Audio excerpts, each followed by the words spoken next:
What's going on, Soul Nation, and welcome to another Pax Dei video. My name is Brian, if you happen to be new around here, but today we're going to do a state of the game for Pax Dei. Here we are in the month of October. Pax Dei has been in early access for a little bit, and if you've been seeing any of the videos around this game online, you'll note that the crazy builds continue to pile up, and the human creativity that is expressed through the building system in this game, I think is absolutely fantastic. So we're going to talk about that. We're going to talk about this game's future.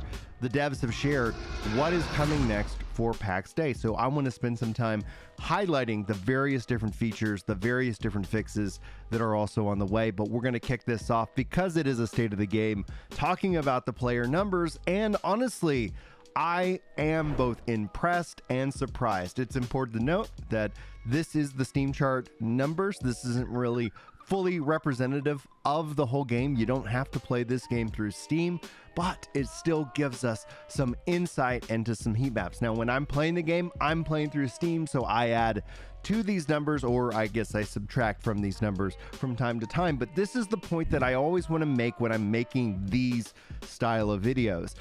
People spend way too much time obsessed about the numbers because they don't have trust in a specific developer. So no matter what, any MMORPG that's going to come out on the market is going to have some hype, and then that hype is going to dip down. And then as content rolls out, then you start to see players willing to check it out, and it ends up being an ebb and flow that's what you actually want to see. Now, Pax Dei is also very different when it comes to MMORPGs because it leans into the Sandbox MMORPG. So I have to say the first takeaway and impression is just the fact that they have just under 12,000 as their peak when it comes to a Sandbox MMORPG that's in early access that costs quite a bit of money if you want to go in and be like me and spend the $100. Yeah, like, oh my goodness, guys, that in and of itself, I think, is a real interesting thing to see and to discuss. And the fact is, here we are months later, and you're still seeing players play this game. And I think that leads to what the strength of the Sandbox is and the strength that they are doing into early access. Now, you can see here from the numbers themselves, from the launch of the game, the average number of players was just around 6,500. And then essentially you see a 56% drop, followed by a 32% drop. That is to be expected. This is a normal flow for any kind of MMORPG. The question will be, and what will follow this video up with future videos, is what happens and when does that turn around? So guys, speaking of future videos, if you guys like Pax Dei content, if you like MMORPG content, sound off in the comments below. Let me know and I can officially welcome you guys to the channel itself, just like Neezy and After Hours. So welcome in. I also like to reply to you guys in the comments as well. So thank you so much for being here. And we're continuing to push this channel up to the 20,000 subscriber markers. Thank you guys so much. In fact, you guys have blasted through the 19 zeros and now we're into 1,922 subscribers. So welcome in, everybody. Now, in the last video about Pax Dei, we covered the road ahead. This was where they kind of gave their detailed roadmap. You see Homestead, Adventure, Civilization, and Miscellaneous. There is a lot of things coming to it, so this video is going to also now serve as an update to that roadmap, where they are and when you might expect some of these changes to start rolling out. It begins with Hello Paxians. We wanted to provide you guys with a quick status update on the game content. Not as detailed as you might expect, but still giving you guys some details about what we're working on. During the weeks following Early Access's launch, our team has been focusing on fixing major issues and bugs that make your experience in-game smoother. Now that most of the major issues have been taken care of, it's time for us to focus in on development content and features again. Note that our team has been hard at work during the summer, even though we also took some time to rest, which is part of why there hasn't been any big content drop until now. Now, what's really interesting about just this opening line, you see a couple things. You see a team willing to take breaks, willing to rest, willing to let them, giving them time. This is either one of two things: incredibly stupid or incredibly confident in their game and their team, knowing what it takes to make something like this a reality. So I'm going to put myself in I feel this is incredibly disciplined because it's so easy to kind of let development spin out of control and have a focused, clear vision. And I think we will enjoy the game more for it. And it's not that this game isn't already without its controversy. Any game that allows player trade will inevitably, especially in the MMO world, feel like a game that is pay to win, and there's no ifs, ands, or ways about it. Obviously, there's a lot more to unpack there. We'll continue to explore it, and I'll continue to keep you guys up to date on all of those developments. But so they continue coming next week. We're gonna have a small patch next week on August the 13th. And while we won't list the full patch notes, we've listed a few points below. The full patch notes will be published on the 13th when maintenance starts. Signs will no longer be examinable. Fixed an issue that would cause incorrect behavior when casting Mesmerize on a leeching enemy. Fixed an issue where corpses could spawn in the air and become unrecoverable, and they fixed an issue where bears could become unresponsive after entering in the water. Now, this small patch isn't really going to move the needle when it comes to the player base, but nor is it intended to. It's intended to help play and fix the issues for players currently playing and enjoying the game. So that is just to be seen and natural. I would almost classify this as a hot fix more than anything else because they talk about what they're working on now. Now that they're back in the office working full force on this is what they're doing. So they were working on both new content and features, some big and some small. We have a plan to make a bigger game update during the autumn, which will include more dramatic changes than the patches that we've done so far after launch.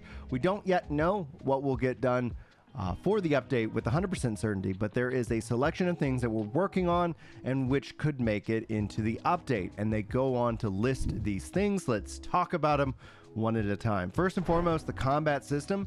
The next big content drop, there will be some improvements and changes. In particular, we want to improve the feel of you being in control of the situation and add interesting tactics. So in addition to improving the responsiveness and controls, we're also focusing in on enemy behavior. For PvP, Knights and soldiers are coming. PvP will continue to be a system where players opt in through their actions, but this will change will bring PvP to world areas outside of Lioness. We'll tell you more about this at closer time towards release.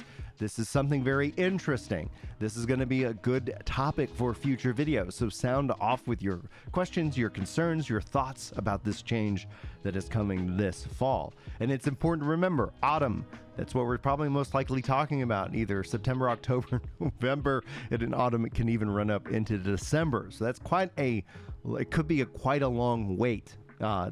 So to say the least. Anyway, they also talk about social features. They can't go into too much detail now, but we can say changes to the chat system are coming, along with friends list and other nice additions. These enhancements are designed to make your in-game communication more enjoyable. So stay tuned and get ready to experience the new level of connectivity in Pax Dei. For crafting changes, they're working on making the crafting system easier to navigate with the addition of Pendulum, which allows browsing your unlocked recipes outside of the crafters. As always, we're also looking at balancing recipes and materials, along with improving the progression in the crafting professions. For me, hands down, it gets annoying trying to manage inventory with what I'm trying to craft and more. I really do hope they consider streamlining that process with your boxes. Now it'll be interesting to see, because obviously you don't want to pull from the clan. So I think essentially from a security perspective, a permissions perspective, that's what I'm going to keep advocating for, because it just feels like needlessly tedious at the end of the day. Anyway, you can let me know how you guys feel about that. For building later this year, we have an all-new extensive set of beams, which are great for creative buildings. In addition, near to the end of the year, we're planning to have an all-new building tier for stone houses. We're also adding in some other minor expansions, like a few new signs. Don't forget to vote for your favorite one to be added into the game, and other miscellaneous pieces and more details on that. Now, what is really critical, I think, is the marketplaces. We're going to be able to build a marketplace in your village and sell goods to other players, along with the ability to earn gold from PvE, where gold is actually used in-game and shall remain a mystery for a bit longer. That's going to be interesting to see how that plays out, namely because everything's right now player generated and crafted. For soloable PvE content, we've added in a series of PvE sites into the world with the focusing on fun experiences when soloing in PvE, which allows you to earn gold and buy kit from other players. We're also hoping this will improve the game for those of you who want to craft a bit less and fight a bit more. Unreal Engine's getting some updates. We are very close to upgrading the game to Unreal Engine 5.3, after which we will immediately start the work towards upgrading to 5.4. We're hoping this will enable us to both improve the game performance and to make visual even more impressive. For the plot permission update, we're adding in more tiers of membership to clans and the ability to define plot container permissions on a per clan member tier basis rather than granting your entire clan full access to your plot all at once. For your compass to improve navigability in the world, we're looking at adding a compass into the game's HUD. Fascinating. This will also have markers for the most important locations near you, such as your plots. And then as far as it goes, the last thing, localization. To serve those of you who want your in-game languages in other than English, we'll soon have a game translated into other languages. This will probably start with French and German, and other languages will follow soon thereafter. So a lot to be excited about, I think. A lot to, at the same time, tell yourself to pace yourself, especially with an August update for this different content. If you're like, well, it didn't really resonate with me, my encouragement, especially about Sandbox MMORPGs, is they are the niche within the niche. They are not your theme park MMOs, which most likely, if you like MMOs, that's what introduced you to MMOs. If you think World of Warcraft being the biggest example out of all of that. That all being said is that I like Sandbox MMOs. I've played this. Mostly I'm just gathering rocks, if we're going to be honest, in the game in and of itself, which I find pretty relaxing. But the good news is my new PC has finally arrived, and I hope that solves the problems I've been having with my existing PC, and I'm looking forward to playing some more Pax Dei as well as some other games on the new system. Hopefully we'll get some stream time in here in the near future. So guys, as we wrap up, I'm gonna leave you guys with the message of hope. There's a lot of stuff going on in the world that can really get you down. Social media in and of itself can be one of those negative impacts on your life. It's not to say all social media is bad. It just is to say that we should treat social media almost like we treat like a drug. You need to treat it with respect and balance, but it's easy because we can get addicted to it. And I see this happen from time to time, especially when it comes to stealing your joy. Comparison is the thief of joy. This is something I'm very cognizant about because I have two really epic communities here on YouTube, and thank you guys for that support. But I know that there are those out there who want to do content or just can't figure out how to grow a channel. And so I always wanted to tell you guys, never be afraid of asking for help. Never be afraid of reaching out, whether it's through Discord or in the comments. I really enjoy trying to give people the information so that they can do the thing that they feel like they want to do. But the encouragement has to begin is that you got to be the first to move. No one's going to come into your house and get you to do the thing that you want to do or you think you want to do. You might find that content creation or whatever the thing that you want to do is you don't like it. But you got to go find the answer. You got to figure that out for yourself, because you don't want to look back at your life in 10, 20, 30 years and say, you know what, I wish I would have tried. Because here's the truth. No one's calling you to be success, but you're being called to try. And then whether you succeed or not, try and try again. Try new things. Switch it up. Don't let complacency be the thing that rules you on a day-to-day basis. Because at the end of the day, you get one shot at this. We're all here for however long we get. Try to make the best of it. And don't worry about what's going on in other people's worlds. I always tell my kids, count your own blessings, don't count the blessings of others. Don't worry about it.